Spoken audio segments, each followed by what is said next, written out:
Welcome to Talks with Tracy, with certified hypnotherapist, life coach, and licensed mental health professional, Tracy Claremont.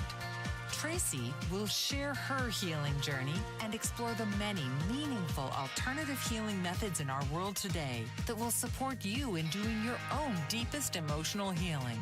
So please welcome the host of Talks with Tracy, Tracy Claremont.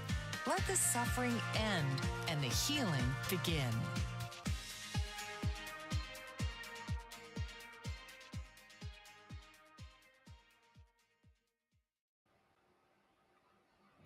Hello and welcome to Talks with Tracy. I am your host, Tracy Claremont, coming to you live on the Bold, Brave Television Network.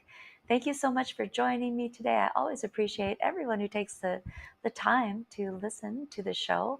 And of course, thank you to Bold, Brave Television Network for having me.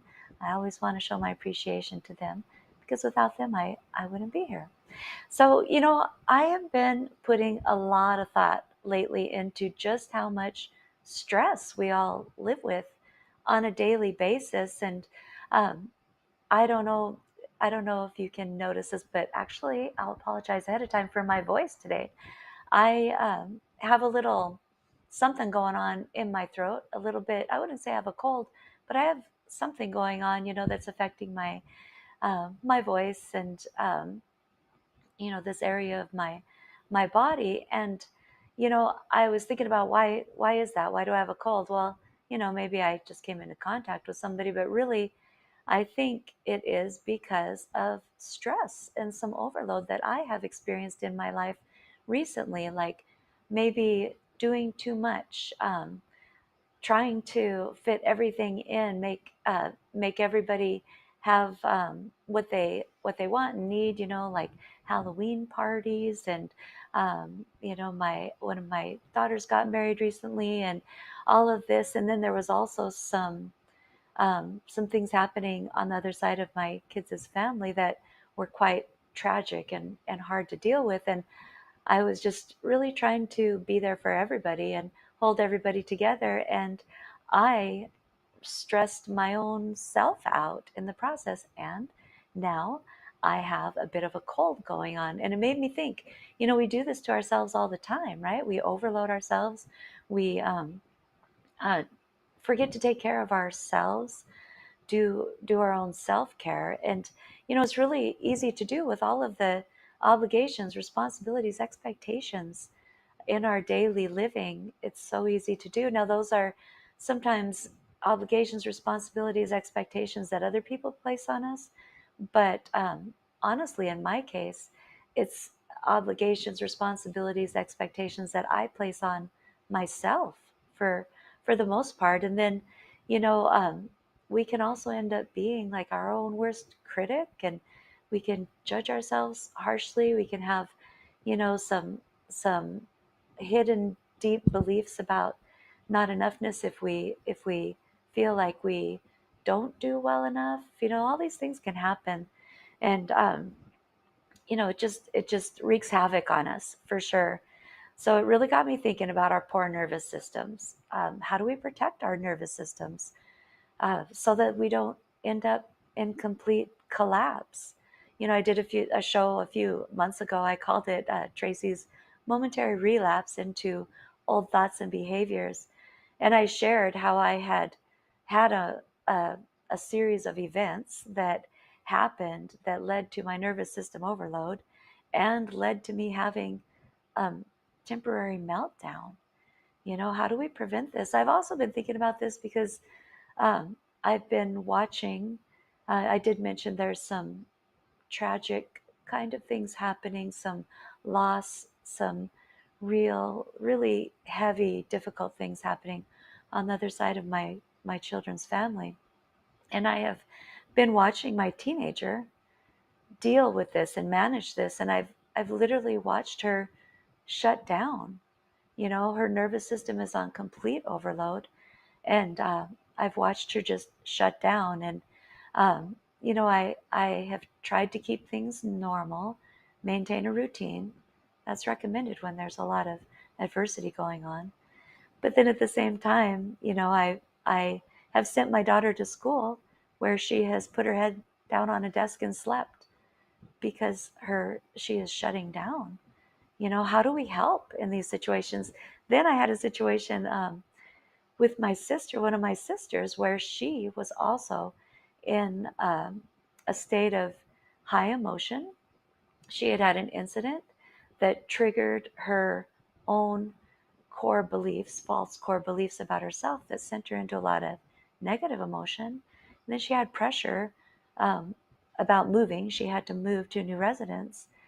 And all of this came together, and she actually had an episode where she completely passed out in her home, completely lost consciousness, hit her head, ended up in the ER. I believe all of that was nervous system overload and collapse. Like, how do we prevent this? How do we take care of ourselves so these things don't happen? So, I'd love to tease this out a bit today. And I've invited one of my friends to this show to talk with us today about this and have this discussion with me. I'm so thankful to have the amazing Kathryn Marquross on again. Kathryn is a Reiki master and a clinical hypnotherapist. She also is a guide of transpersonal spiritual counseling, and she has a bachelor's degree in metaphysical science, which I think is really cool. So Kathryn has agreed to come on the show and share her own personal experience with nervous system collapse and share with us what she's learned as she's delved into this, really researched this, gained knowledge about this and understanding. She's invested in helping herself, helping her family, helping other people to manage this kind of extreme stress, and to educate people on what extreme stress does to our body, the consequences of nervous system overload. So I'm so excited to have her back on the show with me today. Please join me in welcoming the beautiful and amazing Kathryn Marquross. Good Yay! morning. Good What morning. an How are you? intro. Thank you. I know, what an introduction, huh? With there just seems to be so much going on right now, and so many people who are struggling with so many different things. And I know we're approaching the holidays now. Uh, I know from working with people that while the holidays are wonderful and we enjoy them, they're also extremely stressful, for a lot of people. So, it's just I think it's a good time to talk about how our nervous systems get overloaded. Now, I know you well enough, Kathryn, to know that you're not necessarily somebody who, you know, goes out into the public and tells your personal stories and things like that. You're more like I actually I still am, but I've been telling a lot of my story now with this show. But I'm a pretty private person, and I know you are too. But Yeah. you're willing to share in the interest of helping people understand what might be happening with them, and helping people to feel not alone, and giving some recommendations about how to take care of ourselves, right? Yeah. And I do appreciate the opportunity to talk about some of those things. And I was thinking as you were talking, why not sometimes we share the story and then we discuss solutions at the end. Hmm. Why don't we flip that on its head a little? I'm sorry to do this to you, but this was Oh, my thought. This is what came through to no, you're me. fine. Because I'm sat here and I'm noticing this is an uncomfortable situation for me. My heart is Hmm. racing. I feel my Mm. pulse. I have tingling and nervousness in my fingers. And I'm telling you this because the study that I'm doing at the moment is in somatic experiencing. And Mm. what does that mean?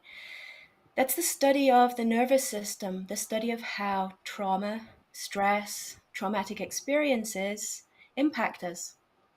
And Mm. whilst I'm sat here with you and it's wonderful to see you, it is still somewhat stressful for me. And so what Mhm. I'm learning is observing, noticing, slowing things down, and just taking a moment to be here in present time and simply acknowledging those things without judgment and Mm.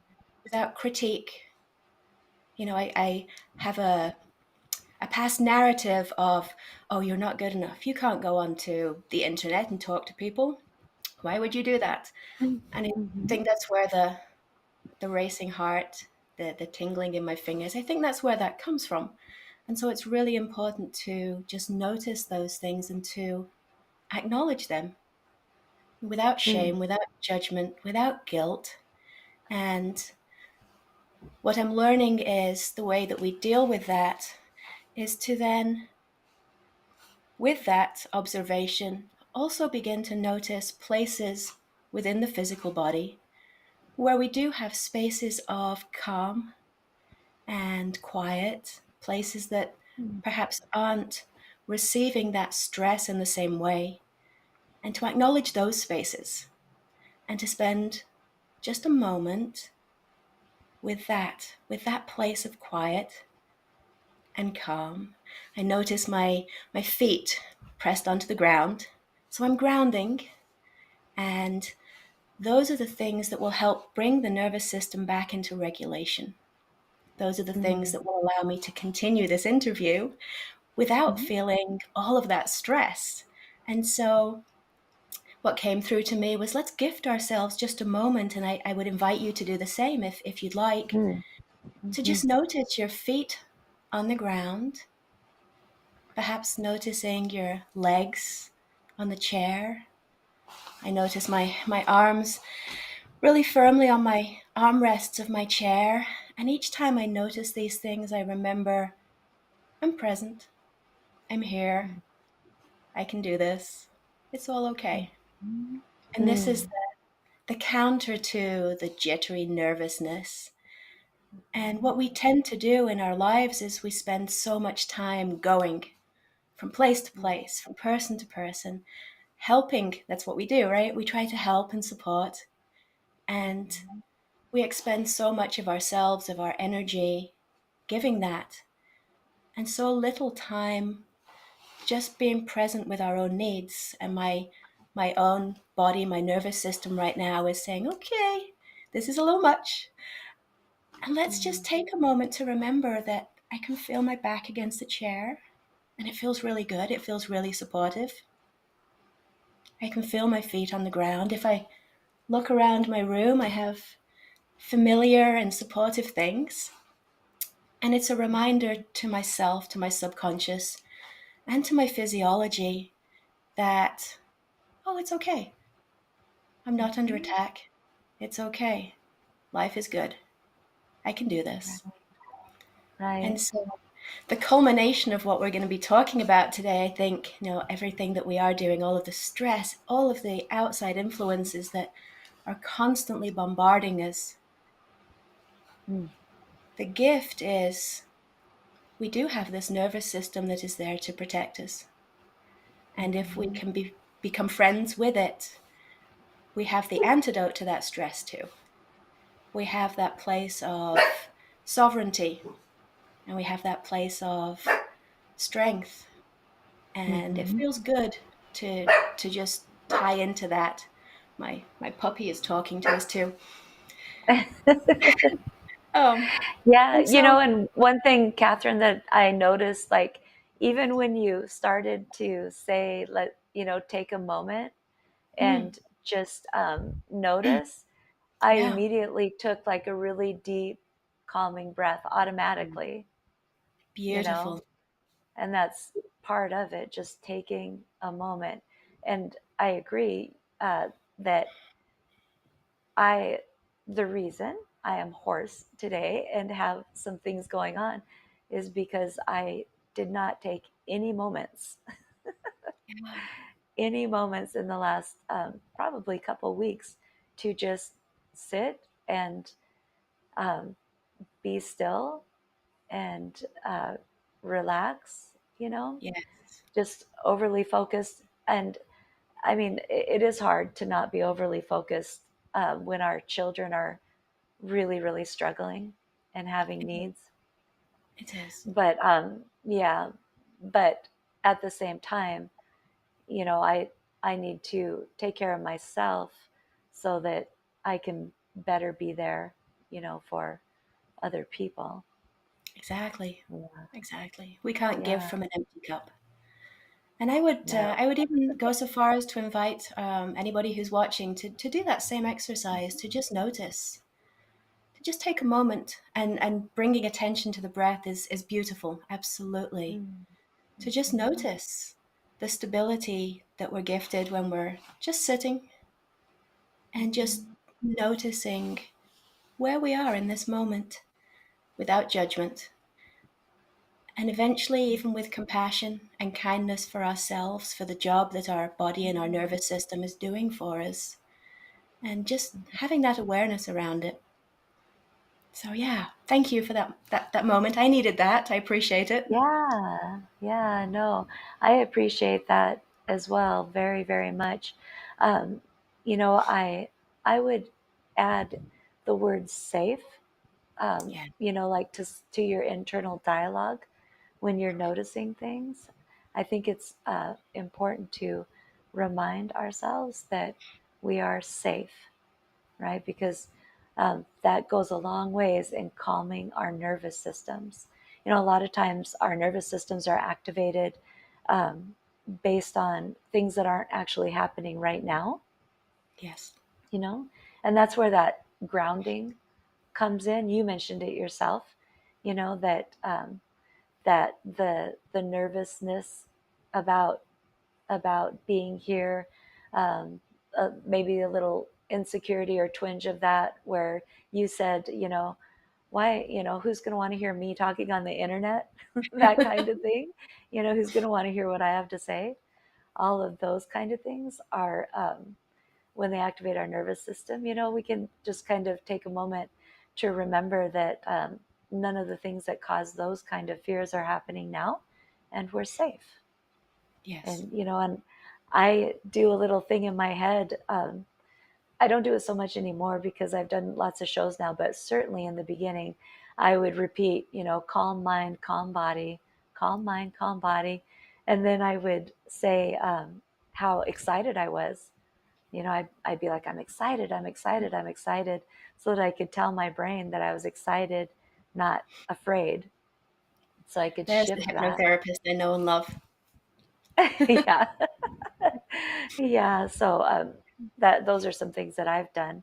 So I don't know, maybe later in the show we can talk about how we help our kids as well during moments of when their nervous systems are activated, and when you actually see them kind of shutting down and collapsing a bit.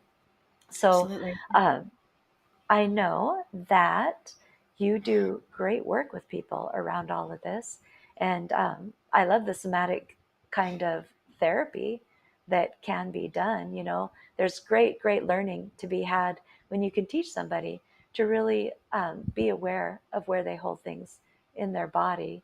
And then is somatic therapy, is that a process of bringing attention to that and then helping them to release the tension from those areas? That's a very deep question. Mm. Let me see if I can give you a short answer. A brief answer. So I think, just going back to the example we just did, we start with just noticing the areas of safety. We always want to find a container that will provide for safety, and that can be very difficult when you're deep in trauma or burnout, to even notice that there are areas of safety. But that's where we have to start. And we call Mm. this the Okay. counter vortex as opposed to the trauma vortex. And what we're Mm. really aiming to do in somatic experiencing is to strengthen that counter vortex, to strengthen Mm. the experience of safety in whatever way we can. And that will be different person to person. It could be as Mm. simple as noticing the cup of tea on my desk, and knowing that that tea is it's Tulsi rose. It's magical and relaxing. That's what the box says, and it is, and it makes me feel really good. And so, if I can just notice in this moment that I have available to me something magical and stress relieving, that helps to just bring things down a notch. Mm. Um, more able to leave that sense of fight, flight behind me, or even that sense of Mhm. being withdrawn and come into more of a present moment. And again, I'm oversimplifying this tremendously, but it is really the key word you used was safety. If we Mhm. can create a container of safety in a place and a world and our own environment that often does feel chaotic and out of Mhm. control and unsafe, that's the job right there, is Right. to teach people how to re-access those areas of quiet, calm, safety, so that they can build up a resilience against everything else that's coming in. Okay. That I love that. I love that, and I love you giving simple kind of practical examples of how to calm ourselves. So, um, let's just jump in, if you don't mind. Can we jump into some of your own experience now Let's with do it. nervous system overload or collapse? Um, you, uh, it was hypoadrenia, is that right? Adrenal That fatigue, you, hypoadrenia, okay, yeah, yes. okay. This Adrenal was my fatigue. Can you personal, tell us a little bit about that? Yeah. sure. This was really my sort of most recent personal introduction to how important it is to have awareness around our levels of stress, our levels of trauma, and how our nervous system reacts, and Hmm. the journey towards understanding that enough to come back to a place of feeling safe, safe enough to re-engage with the world. Um, I, in my own personal life, really had pushed it to a point where I was sleeping 13, 14 hours a day and still exhausted, still unable to get out Wow. of bed. Right. Um, So that's interesting to me because, I mentioned my daughter, and when she's in that overload state and there's so much coming at her, she just sleeps, yeah, and yet there's still this expectation that she go to school, not right, so much put on her by me, although I do have that expectation, but I send her to school because the school expects her to be there. They send letters if you're taking care of your kid at home. They send letters saying, you must send your child to school. This many absences, and it's like, well, why send her to school? She's shutting down. She's just going to sleep. But exactly. okay, so then I send her to school. But yeah, she does that too, just sleeping. That's all she wants to do. And it's a perfect example of the external stresses that we have on us that may, on the surface, not appear to be particularly traumatic. It's the law. It's just expected. Our kids go to school, Mhm. and yet, Mhm. if we are to look um, at what is happening for these kids, if we are Mhm. to take a look at their internal world, perhaps they're being bullied. Perhaps the work is too difficult or too easy, and they're bored. If we look beyond the behaviors of what's happening externally, what we can see, the nervous system is telling us a story about their internal life, about what's going on for them, and how they are processing all of that information. And so, for myself, now that I have some awareness around this, I know that a lot of that need to rest and sleep is healing, but it's also a withdrawal. It's a Mhm. dissociation. It's my Right, nervous right. system saying, you have been pushed too far, you've pushed too Mhm. hard, it's been too much. And now, because you haven't been able to take care of it, I'm going to go into Mhm. survival mode. I'm going to shut the system down before it crashes completely, before the worst case scenario happens. And that's what our nervous Mhm. system is there for. It's our watchdog. It's making sure that we are fundamentally safe. And safety Right. to the nervous system is to keep us alive. That's its job. Mm. Nothing beyond Right. that. It doesn't care about school. It doesn't care about whether the dinner's on the table. It doesn't care about taxes or bills being paid. It's simply, can I keep this organism alive? That's it. Right. And so when Mm-hmm. we view it through that lens, there are stages of shutdown. We have that initial response, that fight or fleeing. And when those have been thwarted or exhausted, then we do see the system go into a shutdown mode. It's kind of like the blue screen of death that we get when Microsoft has just said, yeah, this isn't working. It's just going to stop. And so Mm-hmm. there's a lot of blame, shame, and guilt that goes on around, when people are in chronic fatigue or in autoimmune illness or in my case, hypoadrenia. There's a lot of shaming that goes on around that because we live in a society where we're expected to perform. We're expected to have dinner on the table. We're expected to have our kids in school. We're expected to show up at work. All of those things. But when the system says enough, it's not an option anymore. And we have to separate out in ourselves, just like in our kids, we have to separate out the behavior from what's actually happening for the person internally. And we can look at Mm. this on every level, right? We can look at this on a physiological level. We can look at it on an intellectual level. We can also look at it on the spiritual level. Why are we here? Yeah. Why are we doing this Right. journey? Right. Is this journey serving us? And if it's Mm. not, how is that going to impact our human physiology, our system? Right. So I don't think As I you're answered your question, but well, no, as you were talking, how do we separate out what's happening like behaviorally or to our bodies and what's happening internally, I'd say emotionally. Um, I was just thinking that I actually do, I actually am really good at taking children and explaining, helping people who are caring for children, whether it's parents or teachers, helping them understand that behaviors that are happening um, are are moments of their nervous system being overstimulated, activated, and those it's fear based, right?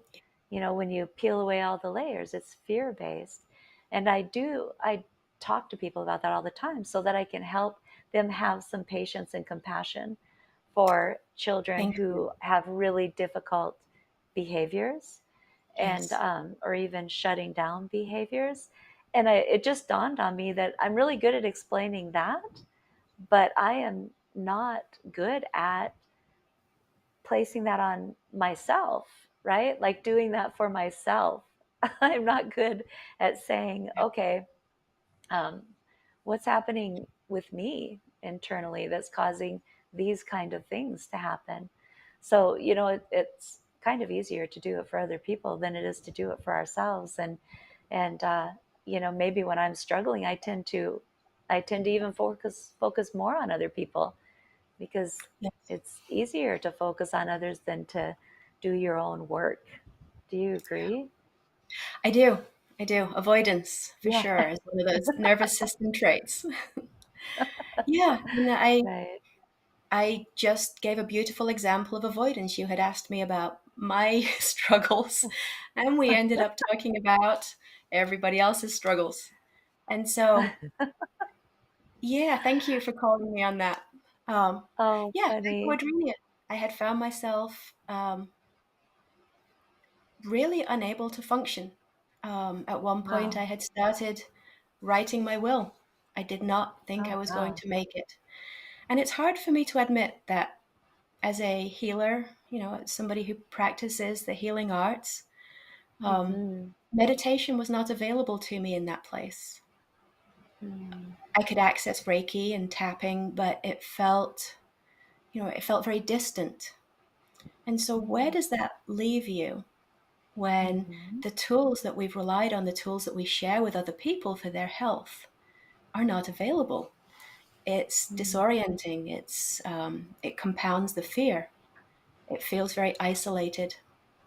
And I would imagine it compounds the fear because it this is what you do for you're living for your life. You help others in these ways, and then suddenly you're in this situation where those things are not getting you through, and your own energy is tanking, and all of this collapse is happening. And I would imagine it can cause somebody to feel, uh, like maybe they don't know what they're doing. Maybe they're not a healer. Maybe they're not all these things they thought they were, maybe a little like imposter syndrome on top of everything else, which That's is also exactly the phrase I was going to use, imposter syndrome. okay, It's right? hard.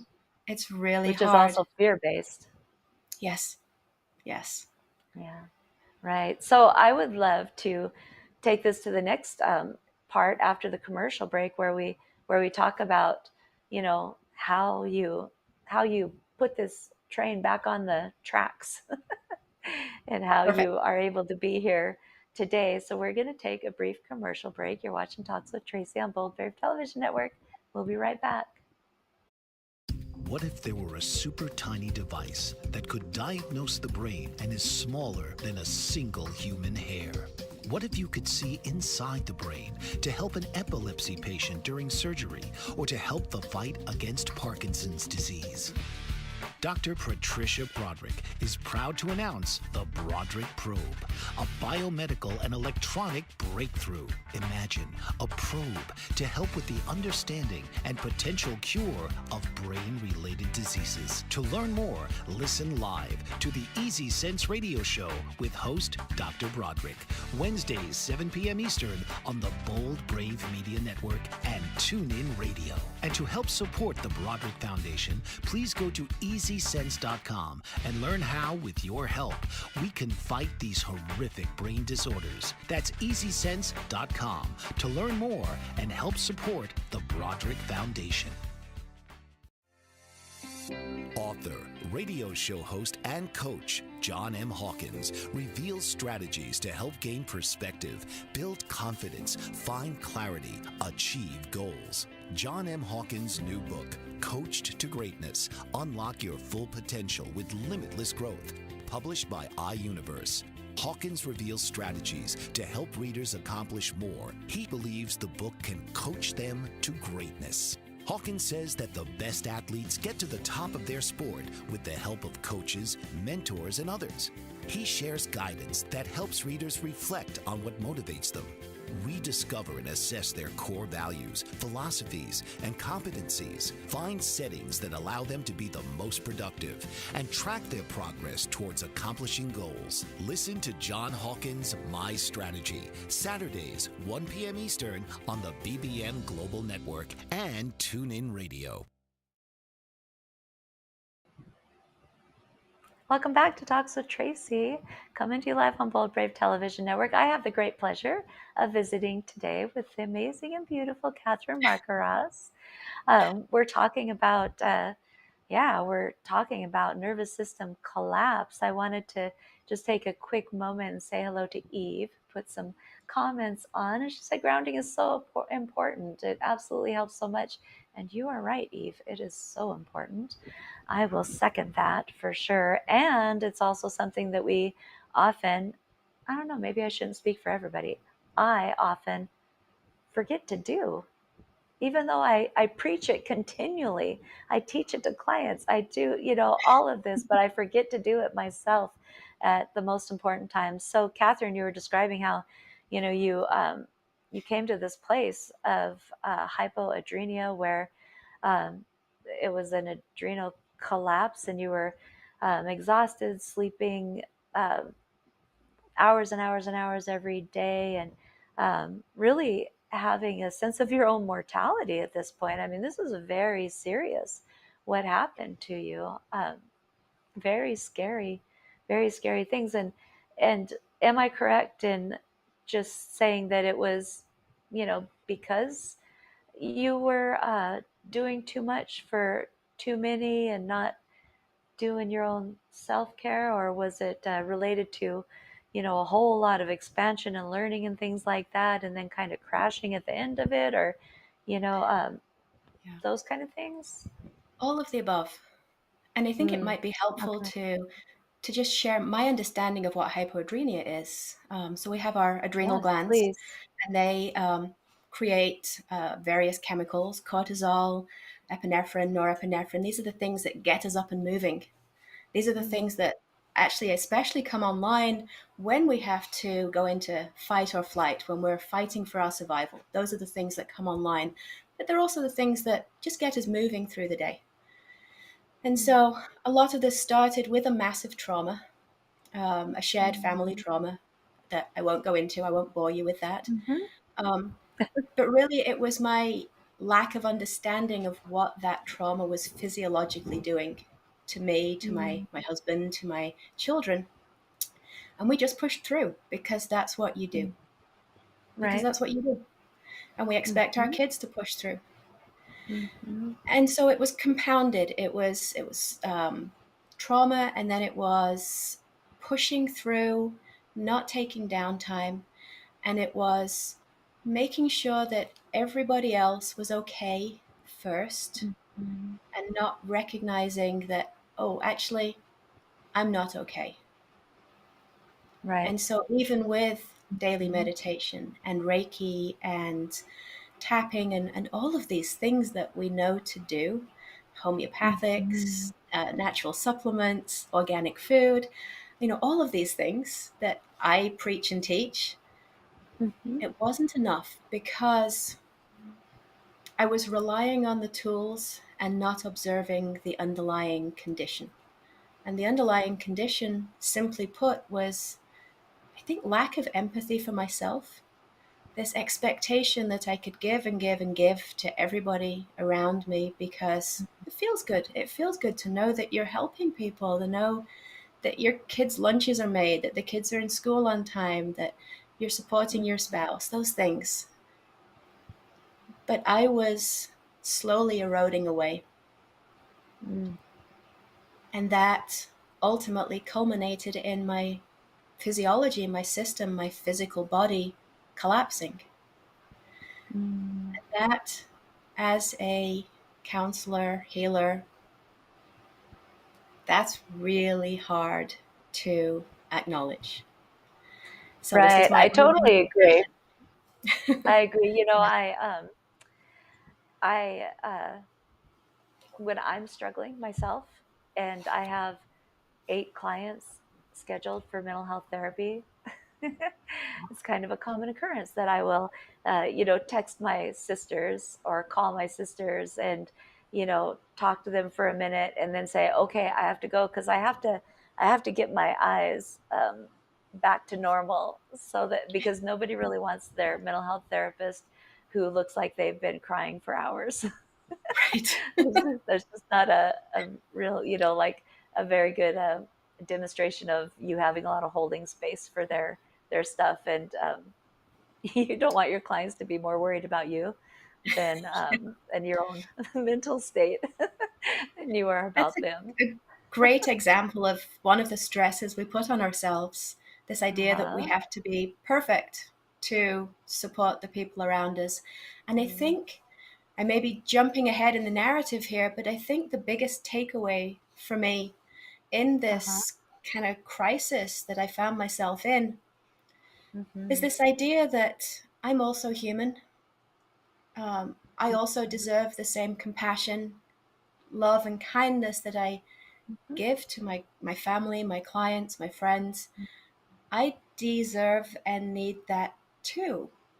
And Right. was that was difficult to wrap my head around. As Mm. much as we practice self-love, self-care in meditation and prayer, Right. it's a deep concept. It's a very deep concept. And so to find myself in this, right at the bottom of that pit again, I've done this before, I've done the work, why am I here again? And so now we sort of enter the spiritual realm. Why? Why is this happening to me? I have done my work. I have followed my guides. I have done my prayer. I've done my meditation. Why is this happening again? What am I doing Mm-hmm. wrong? What's wrong with me? Is fundamentally the question that I was asking. What is wrong with me? Did I not read the Reiki manual correctly? Did I skip a step when I was going through the process? And I think after many weeks of really being in that dark place and struggling with that question, where I came to is it's another opportunity for growth. It's an opportunity to go even deeper into what it means to be human, what it means to be a soul having a human experience. Mm-hmm. And for me, my personal lesson was, yeah, the spiritual realm is familiar and safe and comfortable, and yet here I am, human, having a human journey. And what does that mean? What does that look like? How do I protect myself, my aura, my spirit, my soul, my physiology, my body, my physical body? How do I Mm-hmm.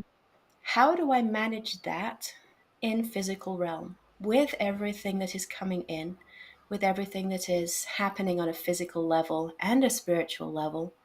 How do we safely and comfortably be a conduit for uniting all of that, the spiritual realm and the physical realm? How do we live in that space?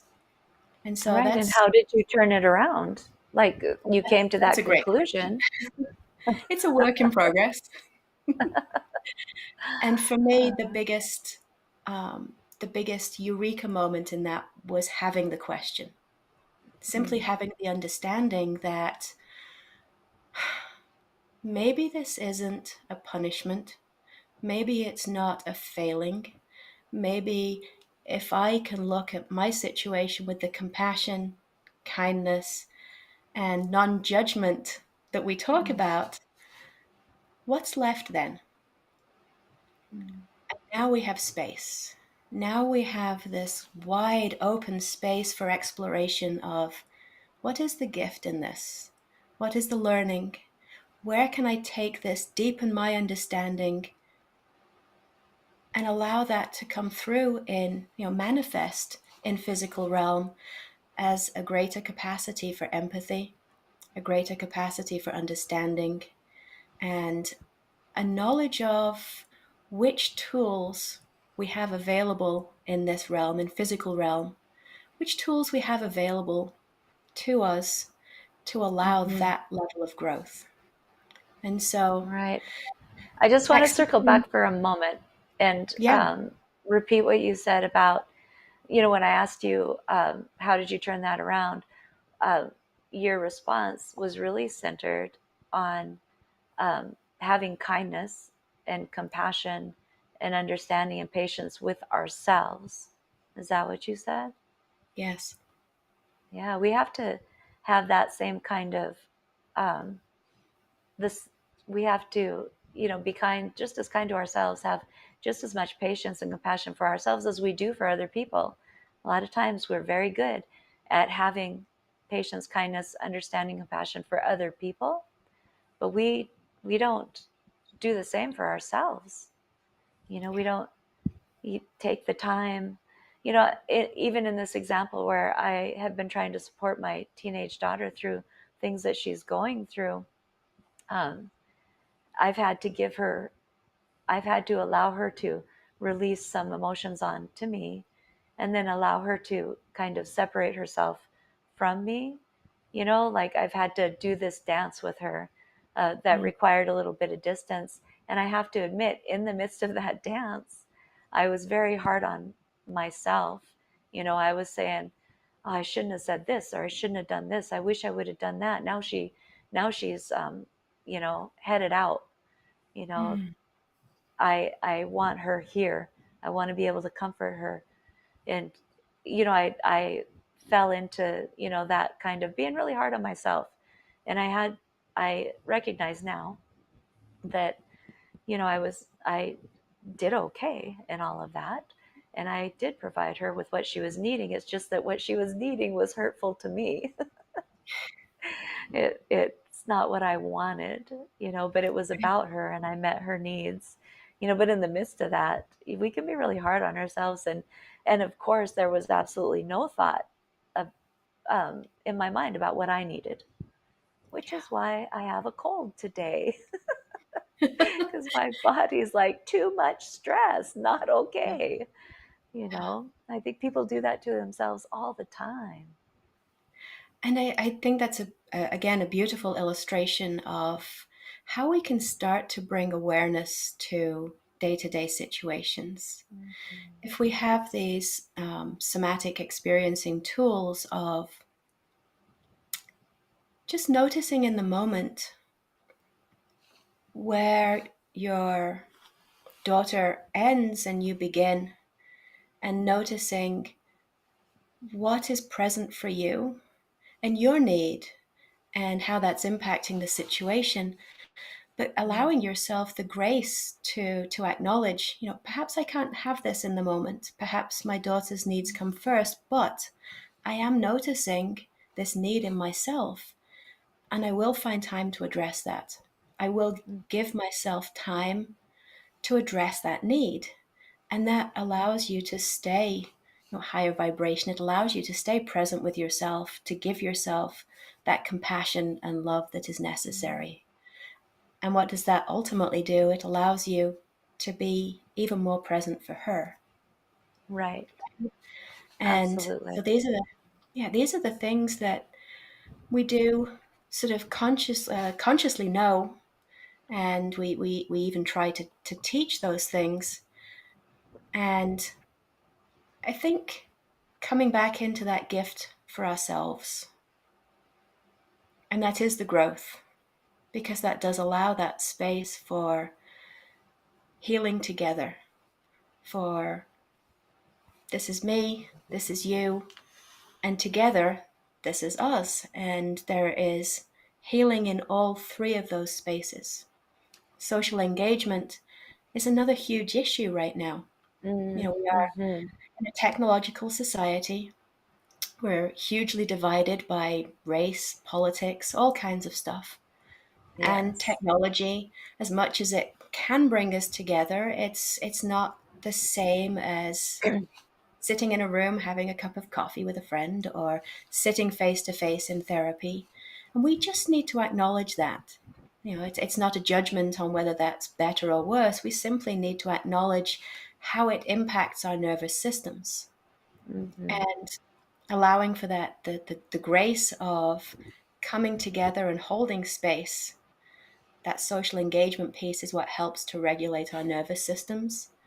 And it's Mm-hmm. paradoxical, because in that the heat of stress or trauma, it can be very difficult to engage. It can be very difficult to come together and hold space for support. And yet, Mm.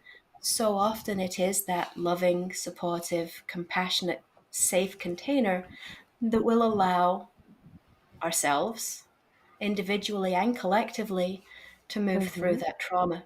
So this is another one of those in progress gifts that we get to work through and think about as these as these collapses happen in our own personal lives and in the lives of those around us. Right. Yeah.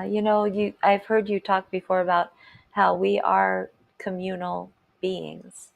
We Yeah. need meaningful interactions to be present with each other.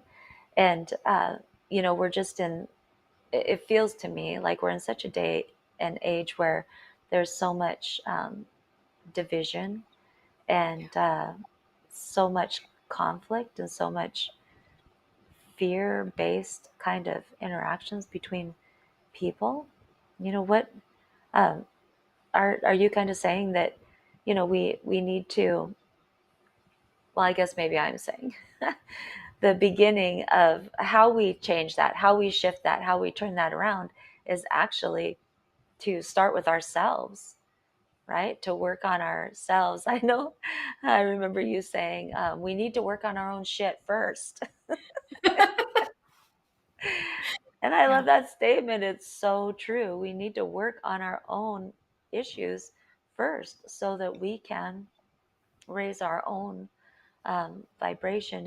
If you want to say, if you say it that way, or raise our own uh, mental stability, emotional stability, physical stability, raise all of that up to a place where we can, um, meet our own needs and meet the needs of others, and interact in a kinder, compassionate, more compassionate way. Is that right?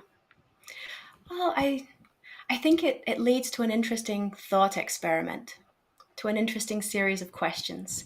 And if we just take the premise and humor me, perhaps this isn't your worldview, but imagine in soul space, where we are Mm-hmm. in spirit form, where we are our true fundamental selves, there is less division. There is a greater sense of unity. We come from a whole. We come from a complete singular universe. And in human form, we are fragmented.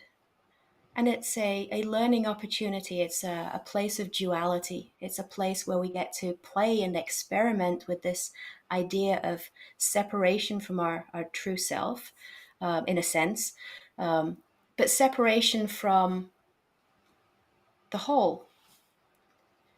And whilst that isn't the reality, that sense is available to us so that we can play with these concepts, play with these ideas, get a greater understanding of what isolation feels like, and Mm-hmm. how coming together as a group, as a society, as a tribe can allow us to get more of a sense of how unity might feel. And so it's an interesting thought exercise. I'm not asking anybody to buy into this hook, line, and sinker, but how would that be if we imagine that concept of coming from our higher self, coming from our true internal spirit, soul, self, and coming together without the division of physicality, without the division of race, politics, whatever those things are. And I'm not minimizing or diminishing those. Those are there for our education. But if we can come from a higher self, from a soul place, and understand that we have been gifted with a nervous system that is seeking social engagement, and that there is Mm-hmm. safety, there is just fundamental physical safety in social engagement, tribal, communal society. How does that reflect Mm-hmm. back on our soul lives? How is that Mm-hmm. mirroring as above, so below?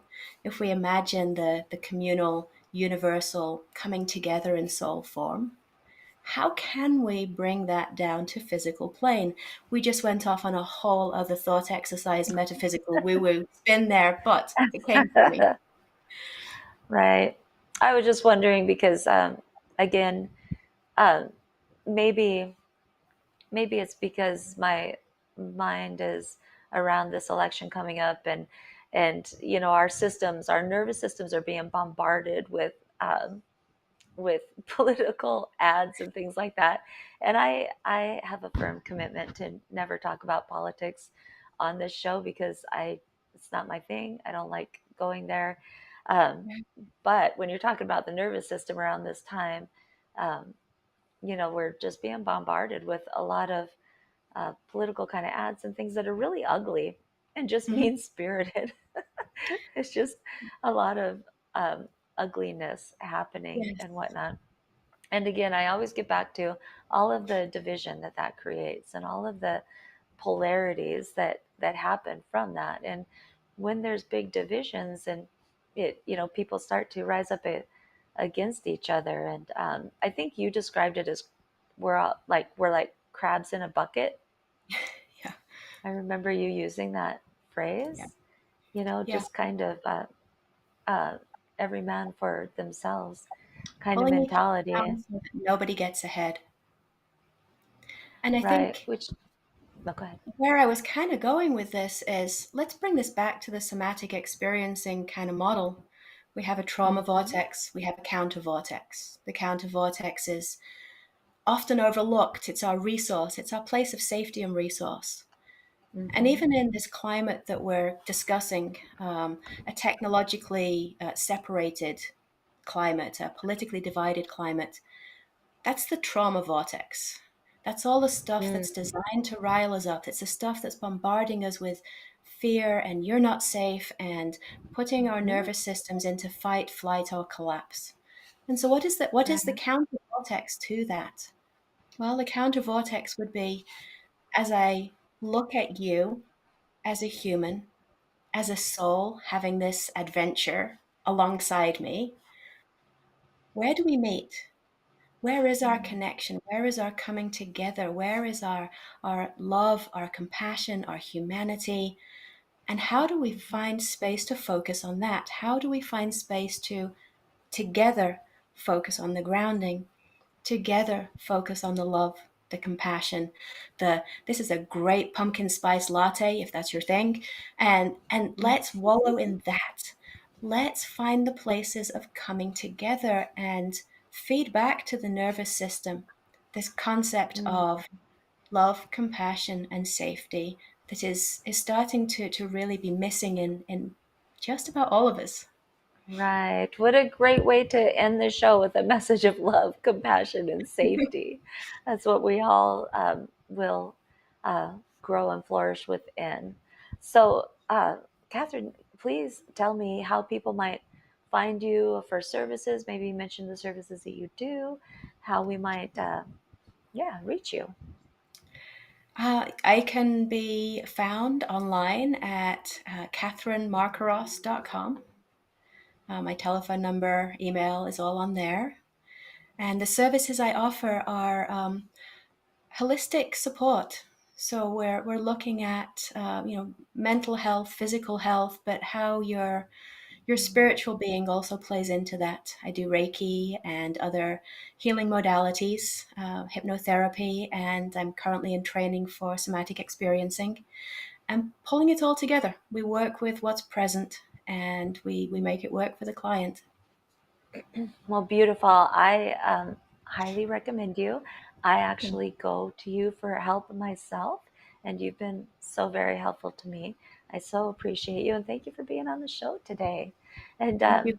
thank you. Yeah. Thank you for everybody for taking the time to watch and view the show.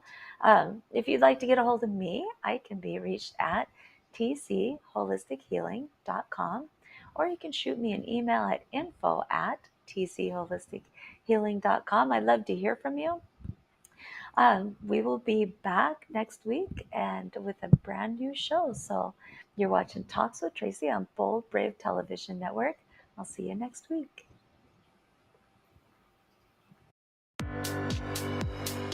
This has been Talks with Tracy.